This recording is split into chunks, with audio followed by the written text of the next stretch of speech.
I was just walking home and saw you sitting there, so I thought I could come and say hi. Oh, that's very thoughtful of you. There's a moment of silence between us. So, what were you saying before? Hey guys, Kudere Ghost here, and welcome back to Doki Doki Outcast. So, it was very good, thank you. You actually liked it? Absolutely, why wouldn't I? Well, because Natsuki's hesitating. It's not like I made them for you or anything. Just talk about the cupcakes, okay? If you didn't see the last episode, yeah, there you go. I know, I just thought you did a good job was all. Thanks, I guess. As we continue talking, Yuri walks over to the table carrying a tea set. She sets it down on the desk and puts a teacup in front of each of us. She starts pouring tea for everyone. Are you a fan of oolong tea, Ku? I've actually never had that before, but I do enjoy tea. I'm sure I'll like it though. Yuri smiles as she pours tea into my cup. Just like Natsuki, she seems excited about sharing with someone else. After everyone has served tea and cupcakes, we all sit down and continue where we left off. So what were you saying, Ku? Ah, yes. To be completely honest, I actually don't read nearly as often. I read manga, but that's about it. Not much of a reader, are we? Well, it's not that I don't enjoy reading. Don't fret, Ku. There's plenty of material that I'm sure you'd like. We can find something for you to enjoy too, Ku. No matter your reading or interest level. Thanks, guys. That's very nice of you. What do you enjoy reading, Yuri? Me? Let's see. Yuri traces the rim of her teacup with her finger. My favorites are usually novels that build deep and complex fantasy worlds. The level of creativity and craftsmanship behind them is amazing to me, and telling a good story in such a foreign world is equally impressive. Yuri continues on, clearly passionate about her reading. Whenever she speaks, I can't help but listen. Yuri has a very calm voice, one that I could listen to all day. But I enjoy a lot of things. I like stories with deep psychological and horror elements as well. Yeah, horror is good, okay? They can really turn the tables, all while making you question your own morality. I didn't know you liked horror, Yuri. It's kind of surprised me, considering how gentle of a person you are. Play the original game. I guess you could say that. Really, anything can take me to another world if it's written well. I find it difficult to put down afterwards.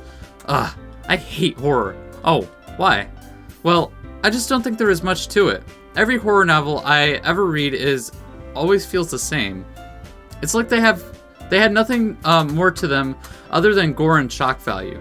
There is much more to them than that, Natsuki. Maybe, but that's just me. Well, that's like those games that just do jump scares and they call them so scary. Maybe? You just like writing about cute things, don't you, Natsuki? What?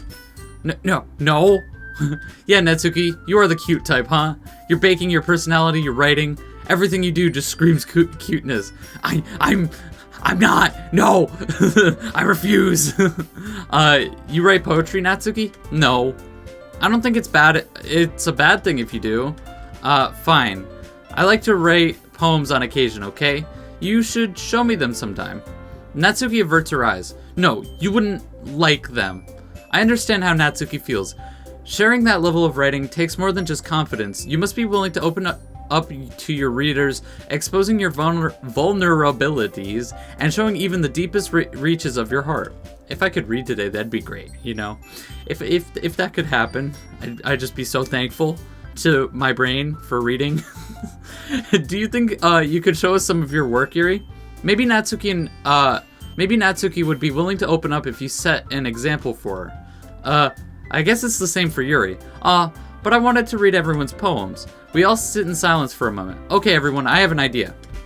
Natsuki and Yuri look at Monika with curiosity. Let's all go home and write a poem of our own. Then next time we meet, we can all share them together. That way, everyone is even.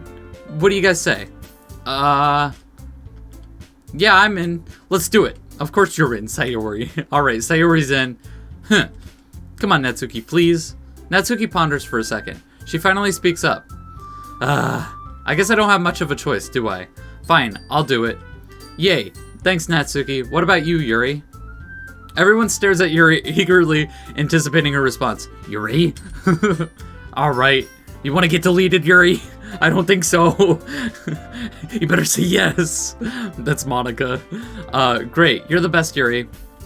What have I gotten myself into? You'll be okay, Yuri. I promise. What about you, Ku? I realize that I haven't given my final verdict about being a member yet. There we go. Thank you. I feel it would be necessary to address that first before doing anything else. Well, I'm not sure if this club is for me. I have other clubs to look at, and all the girls look at me with dejected eyes. I can tell that my answer made them a little disappointed. But, I'm sorry. I thought, cool. I feel a sense of regret almost immediately. They seem so happy about having a new member. The girls have been so nice and welcoming. I can't let them down. Plus, Sayori's right about me trying new things. I feel like experiencing literature might be useful in some way. You know, I may have judged this club a little too early. Alright, I've made my decision. I'll join the literature club. Immediately back to smiles. The girls all look at me again, their eyes lighting up. Really? Yay, thank you. Sayori wraps her arms around me, jumping up and down. Hey, you really scared me for a second. Good, if you only came for the cupcakes, I'd have been super duper pissed, okay? Well, that makes it official. Welcome to the literature club.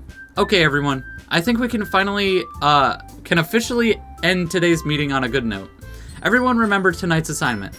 Write a poem to bring to the next meeting so we can all share. Monica looks over at me once more. Ku, I look forward to see how you express yourself. Ha! Yeah, I'll do my best, Monica, okay? Monica smiles and then walks back to her desk. I proceed to get up from my chair. Natsuki and Yuri clean up their food. I go up and ask Sayori if she'd like to walk home together. I'm good for today, Ku. Sorry, I have to stay for a while to help Monica with a few things. I understand, Sayori. I'll see you later then. Okay, bye, Ku. I walk out of the class and into the hall. Okay, so we're probably going to walk home with Yuri then. That was a pretty interesting day. I'm just going to assume because, you know, the mod is about Yuri, so I actually enjoyed myself. Monica must have worked really hard to find these girls. While they all have similar interests, they're all unique in their own ways. Maybe I can become good friends with them. Either way, I have to write a poem for the next day. I'm feeling a little uninspired, though. Maybe I could go somewhere peaceful to write. That's usually a good step to gather inspiration. That's true. Oh, wow, okay. I walk outside the school entrance and in a random direction. I don't think going home would be a good choice considering I'd probably procrastinate. Jeez. English, thank you. I walk for about 10 minutes before I take a break and sit on a nearby bench. I take off my school bag and lay it down. Poems. I take out my notebook and pen to start writing. Coolio. I can't think of anything to write. I feel like I'm already experiencing writer's block. You know what's interesting is that they kind of, like, in every mod, they kind of take out the option to write your own poems. Like, I know it's just words, but I'm just saying, like, I think that'd be interesting to see come back somewhere, like in the main game. I would not make a good writer. What makes you say that, huh? I look up to see Yuri filling my vision. Oh, I'm sorry, I didn't mean to startle you. Please forgive me. Yuri looks away, embarrassed. You're okay, Yuri, okay? Don't even worry about it. I'm fine. I just didn't see you was all. Right. I was just walking home and saw you sitting there, so I thought I could come and say hi. Oh, that's very thoughtful of you. There's a moment of silence between us. So, what were you saying before? Not that I was listening or anything. It's nothing, really. I was just having trouble coming up with something to write for the club. I see. No inspiration, I assume. Exactly. It's also the fact that I don't write poetry very often. Well, I can see you made a smart decision by going somewhere that could inspire you. Yeah, I find this area somewhat relaxing. Yuri nods in agreement. May I? Yuri points to an empty spot on the bench. No! Of course. Yuri sits down next to me. Thank you. Anytime. Do you have an idea of what you'd like to write about? Honestly, I don't. I'm sure it must be a lot easier for you guys. You guys are also talented. Oh, don't put yourself down like that, Ku. We all started somewhere, don't we? I love poetry and writing, but I struggled at first as well. It takes time and practice. That is true. What inspires you, Yuri? Maybe that can give me an idea. Me, that's difficult to answer as there are many things. Like reading? Precisely, reading is something I'm very passionate about. You can take inspiration from anything, even the little things. Even the little things? Yuri gives me a reassuring nod. You seem to be very educated on the matter, Yuri. Well, thank you. I wouldn't say I'm an expert, I just really enjoy it. Do you feel more inspired now? Yeah, I think I have a good idea now. Yuri gives me a gleeful smile. Wonderful, soon you'll come up with a masterpiece. Ha, I'm not sure about that one, but thank you. She then looks at her phone to check the time. I'm sorry, but I must be heading home. I have some homework to finish. Oh, of course. I wasn't even paying attention to the time. Have a good evening, Yuri. You as well, Ku. Good luck with the writing. I'll do my best. Yuri gets up from the bench and starts walking home. I call out to her within a reasonable distance to speak. Hey, Yuri. She turns around. Thank you again for the advice. You've been very helpful. Yuri smiles. I'm glad I could be of assistance. Yuri once again smiles and walks off. I sit in silence. Alright. It's been roughly 30 minutes since I started writing my poem. I check for any spelling errors and ways to tighten it up to make the pacing flow better. And done. It's not perfect, but I don't think it's bad either. I'll have to wait and see what the girls say. For now, I should probably head home. It'll be getting dark soon. Yeah, probably not a good idea to run around in the dark, okay? I walk through my front door and into my kitchen. I'm a little hungry since I didn't eat very much today. I make myself a sandwich and sit at the kitchen table. The sandwich was alright. It's nothing compared to what my mom used to make. My parents are usually away from home, so I always make my own meals. I'd like to have them around more, if I'm being honest. Anyone, really, for that matter. They just don't exist, guys. They just don't exist, okay? But then again, I've been alone for so long that I've grown accustomed to it. I finish eating and make my way up to my room. Alright. I enter my room and change out of my school uniform and into some casual clothing. Always a nice feeling. I lie on my bed in silence. It's time for me to get some rest. It'll be a long day tomorrow. Perhaps, yeah. Hopefully you didn't make a trash poem, man. Come on. Okay, alright guys, I'm going to end the episode there. Thank you so much for watching, and if you enjoyed, please smash that like button and also hit that subscribe button to become a ghost. Be sure to do that. Definitely, okay? And I'll see you next time. Peace.